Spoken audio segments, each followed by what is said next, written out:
We have a reading this morning from Mark chapter 4, verses 35 to 41. That day when evening came, he said to his disciples, "Let us go over to the other side."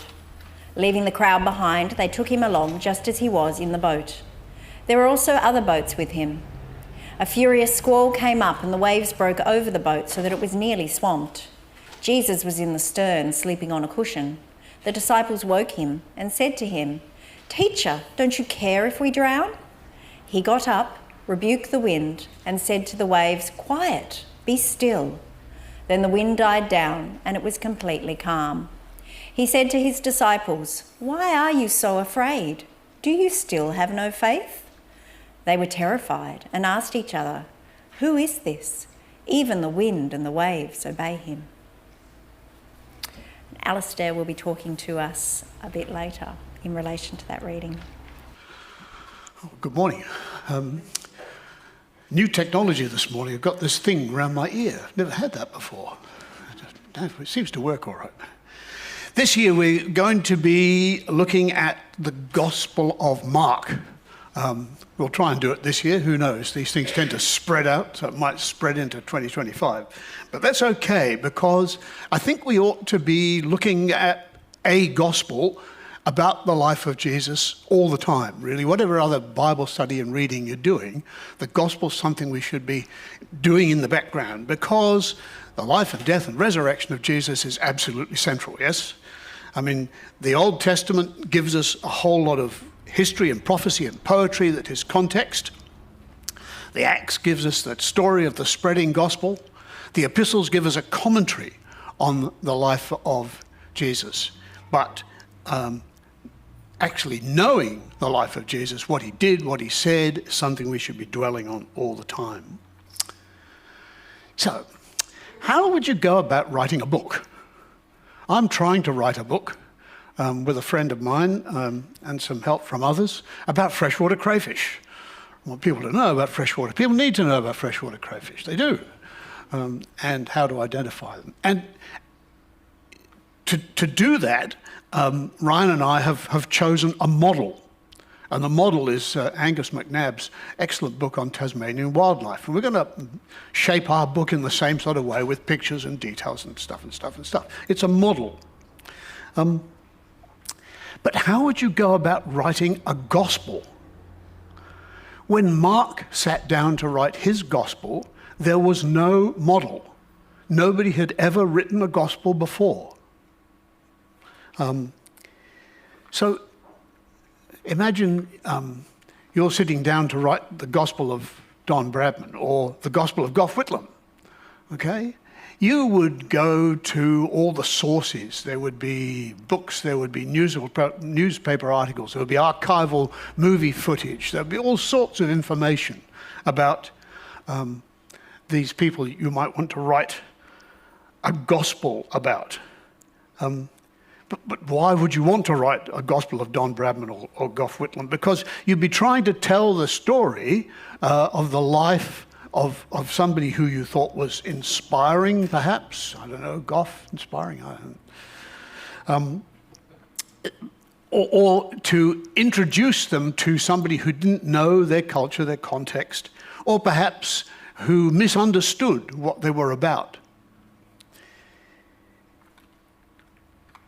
Mark is almost certainly the first gospel, and that is the first gospel ever. Nobody had ever done it before, and his was the gospel that Matthew and Luke drew upon to write theirs. They added more material, but Mark came first. Now, up until Mark wrote his gospel, the information about Jesus would have been passed on by word of mouth, because that's how information was passed on in those days. It's really hard for us to imagine a world where there were no media, no social media, no mass media, no newspapers, no posters on the wall, nothing. Maybe the upper classes would have written a letter or two. But for us, you know, the hoi polloi, information got passed on by word of mouth. So as the good news of Jesus started to spread, his followers would have started to meet together Now, some of those followers would have been Jewish, so they would have had the Old Testament as a context into which to try and put their understanding of Jesus. And those stories of Jesus would have come by word of mouth, as I said, perhaps from people who had been with Jesus, perhaps from the apostles, but it would have come by word of mouth. Now, word of mouth sounds sort of dodgy to us today. Word of mouth sounds like rumor and gossip. Now, I heard, he said, and as soon as you hear that, you think, well, maybe that's what you heard, maybe you didn't. But in those days, that was the only way of relaying information. And so I think people must have done it very carefully. As they moved from town to town or from one side of the village to the other, they must have related information carefully, because if you didn't, people would quickly stop listening to you. They would know you were an unreliable source. It would be in a very, very different world. And as the gospel spread, there would have been many believers who didn't have that Jewish heritage. It's very likely that Mark wrote the gospel not in Judea at all, but in Rome. And in that situation, it would be even more important to get the information about Jesus together and correct. And so Mark decides to write a gospel. Now, who is this Mark? Well, we're pretty certain that he was the nephew of Barnabas, one of the early evangelists with Paul. And he was possibly the young man who, at the end of the story in Gethsemane, fled from the scene of Jesus' arrest without his cloak, possibly. And we know that he was responsible for the split between Paul and Barnabas, because he defected went home from one of Paul's journeys, and Barnabas fell out with Paul because of that. And we're pretty sure that he was an associate of Peter in Rome towards the very end of Peter's life. Peter was martyred in Rome at the end of his life. And he collected from Peter as his source all that information. Now, in his gospel, Luke sets out to produce an orderly series of stories about Jesus. But Mark's gospel is much simpler than that. And it's much shorter too. Of course, it is the shortest of the gospel. And it's odd in a number of ways. There's no story, for example, about Jesus' birth, which you might have thought it's certainly the start of Matthew and Luke, but not of John. And it has a very abrupt ending. There are some odd verses at the end that are not usually attributed to the proper Gospel of Mark. They were probably added on by somebody later on. So what we know that came from Mark ends up with the women running from the tomb, the empty tomb, in fear. In fact, fear is the last word of the Gospel, which is odd. Makes you wonder, was the ending lost? Or was possibly that ending a deliberate thing on Mark's part to kind of leave them wanting more? Leave people with questions in their mind. One way or the other, early commentators tended to downplay Mark. Augustine said, you're good at Latin, I'm sure, he said, Mark is just pedisqueus et breviator Matthei. Okay, you got that? He translated that means that Mark was just a follower and summarizer of Matthew. And Augustine sort of put him aside. But we know now that Augustine was wrong and that Mark came first. But I don't think there's actually any need to apologize for Mark. In fact, I'd go so far as to say it's my favorite gospel. It's compact. It's fast-moving. Mark often uses the word immediately, straight away. They went from one scene to another. It jumps on, never flags, never gets bogged down.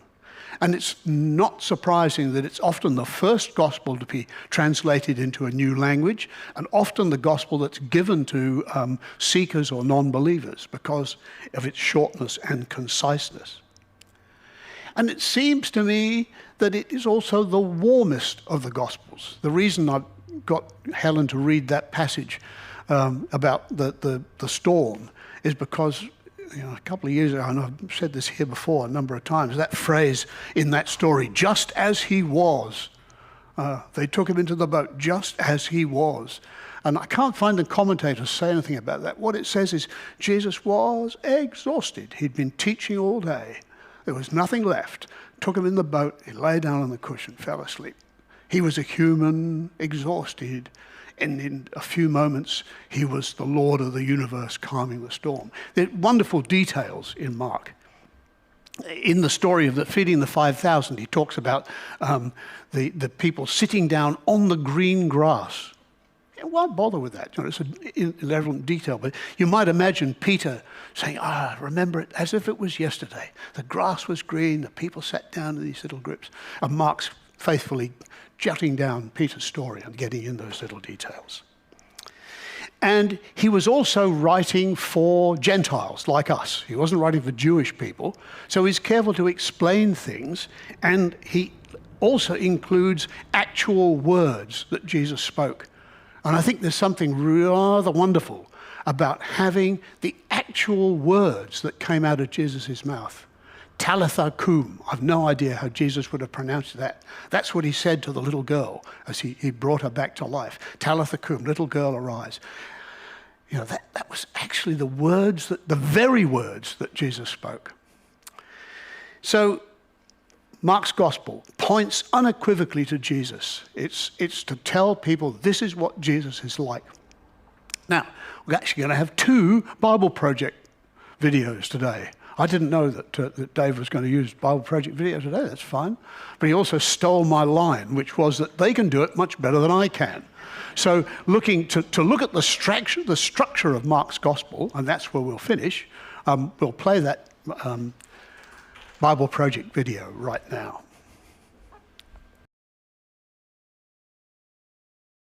The Gospel according to Mark. It's one of the first accounts of the life of Jesus, and our earliest historical traditions link this book to a Christian scribe named Mark, or John Mark. He was a co-worker with Paul and a close partner with Peter. And in fact, an ancient church historian named Papias, he recalls that Mark had collected all of the eyewitness accounts and memories of Peter and then shaped them into this account. But Mark didn't just randomly throw the pieces together. He's carefully designed this story of Jesus. In the first line of the book, Mark makes this claim about Jesus. It's the beginning of the good news about Jesus, the Messiah, the Son of God. Now, what's interesting is that this is the only time Mark is going to tell you what he thinks. For the rest of the book, he's going to influence you by simply putting Jesus' actions and words in front of you and showing you how other people react to him. Now, Mark's designed the story of Jesus as a drama with 3 acts. The first one set in Galilee, the third one is set in Jerusalem, and the second act shows Jesus on the way from one place to the other. And each of the acts focuses on a repeated theme. So in Act 1, everybody's blown away by Jesus, and they're wondering, who is this Jesus? In Act 2, it's the disciples who are struggling to understand what it means for Jesus to be the Messiah. And then in Act 3, we watch the surprising paradox of how Jesus becomes the Messianic King. Let's just dive in and you'll see how it unfolds. After the opening line, Mark begins with a quotation from the ancient prophets Isaiah and Malachi, who said that God would send a messenger to Israel to prepare them for when God would show up himself to rescue his people and become their king. And Mark introduces John the Baptist as that messenger, and then right when you expect God to show up personally, Mark introduces Jesus. And as he comes onto the scene, the heavens open, God's Spirit descends on Jesus, and God says, "You are my beloved Son." After this, Mark places in front of us a summary of Jesus' core message. He went about Galilee announcing the good news that God's kingdom has come near. Jesus is carrying forward the story from the Old Testament scriptures about God's rescue operation for his world. Through Jesus, God is restoring his reign over the world by confronting and defeating evil and its hold on people's lives, and then by inviting them to live under his reign by following Jesus. From here, Mark's given us a big block of stories showing us Jesus' power as he brings God's kingdom. He goes about healing people whose bodies are sick or broken or under the oppression of dark spiritual powers. And Jesus even does something that for Jewish people only God has the right to do. He forgives people's sins. And Jesus' actions here produce lots of different responses. So some people follow him and become his disciples. Other people don't know what to think, and still others reject him completely, especially Israel's leaders who accuse him of blaspheming God and being empowered by evil. But Jesus isn't surprised by these responses. In fact, he draws attention to it. In chapter 4, Mark has collected many of Jesus' parables about the hidden, mysterious nature of God's kingdom. And Jesus says that his message is like seed falling on different types of soil. Some are receptive, some are not. Or it's like a mustard seed that's very tiny. It seems insignificant, but then it grows huge and surprises everyone. Jesus' point is that he really is the Messiah, bringing God's kingdom, but it doesn't look like what anybody expected. And this growing confusion about Jesus among the crowds is connected to a key idea Mark emphasizes at the end of Act 1, that even among Jesus' disciples there's confusion. Even they are struggling to grasp who Jesus really is, and that brings us to Act 2. It begins with a crucial conversation. Jesus takes the disciples aside and he asks, "Who do you all say that I am?" And Peter speaks up, saying, "You're the Messiah." But it becomes clear that for Peter, this means that Jesus is a victorious military king from the line of David who will rescue Israel from the Romans. But for Jesus to be the Messiah means that he's the suffering servant king of Isaiah 53, who will bring God's rule by giving up his life in Jerusalem. And the disciples, they don't get it.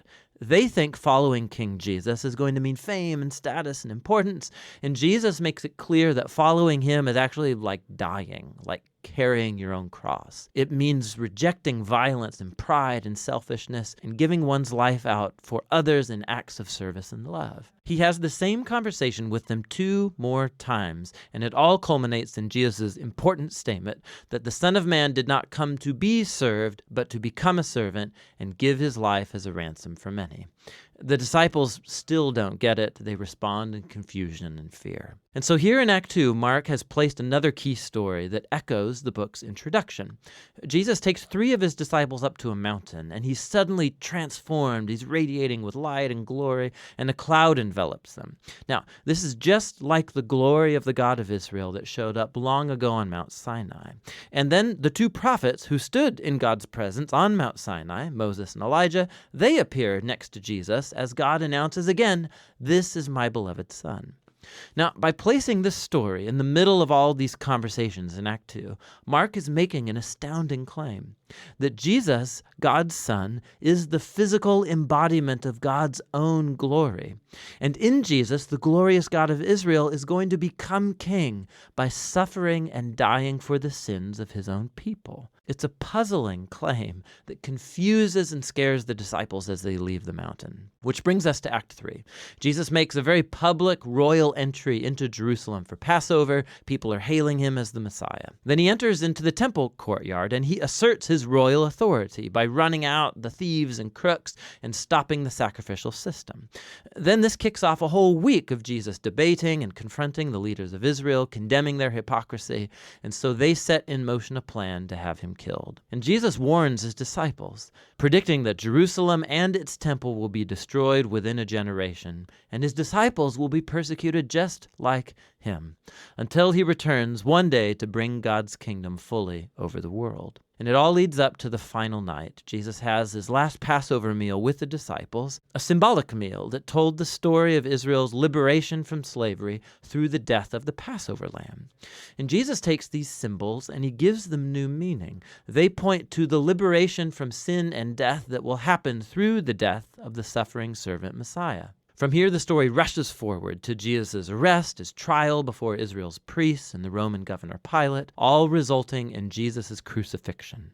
And it culminates in a key scene that matches the important scenes from Acts 1 and 2, except this time it's darkness that descends, not a cloud. And instead of the divine voice from heaven, it's Jesus' voice crying out before he dies. And then most surprising is that it's a Roman soldier who sees Jesus die, who grasps and then announces who Jesus is. This man was the Son of God. He's the first person in the story to recognize the story's shocking claim about Jesus' identity, that it's the crucified Son of God who's the Messiah, Jesus of Nazareth, who died for his friends and for his enemies. After this, Jesus' body is placed in a tomb, and on the first day of the new week, 2 women from his disciples come to the tomb, and they discover that the tomb is empty, the stone's rolled away, and an angelic man informs them that Jesus isn't here, that he's risen from the dead. And so he orders them to go and tell this good news to the other disciples that Jesus is alive, that he'll meet them back up in Galilee. And the women, they're freaked out. Mark says that they fled from the tomb in terror, telling no one, for they were afraid. And that's how the book ends, with Jesus' disciples showing the same kind of fear and confusion that concluded Acts 2 and 1. Now, if you look in your Bible, you'll see that the Gospel of Mark has more to its ending, where Jesus appears, he speaks to his disciples, but there's also a note there telling you that that ending is not part of the original book, that it's only found in later, less reliable manuscripts. Now, it's possible that the original ending got lost, or that Mark actually never finished writing his account, but it's more likely that this abrupt ending is intentional to make a point. The entire story has focused on the shocking claim that puzzled Jesus' disciples from beginning to end, that it's the suffering, crucified, and risen Jesus who's the Messiah, the Son of God. That God's love and upside-down kingdom were revealed as Jesus died for the sins of the world. And so this story ends without closure, and it forces you, the reader, to grapple with this very strange and scandalous claim about Jesus. And are you going to run away like the women? Or are you going to recognize Jesus as your king and go and tell the good news? And only you can answer that question. And that's what the Gospel of Mark is all about.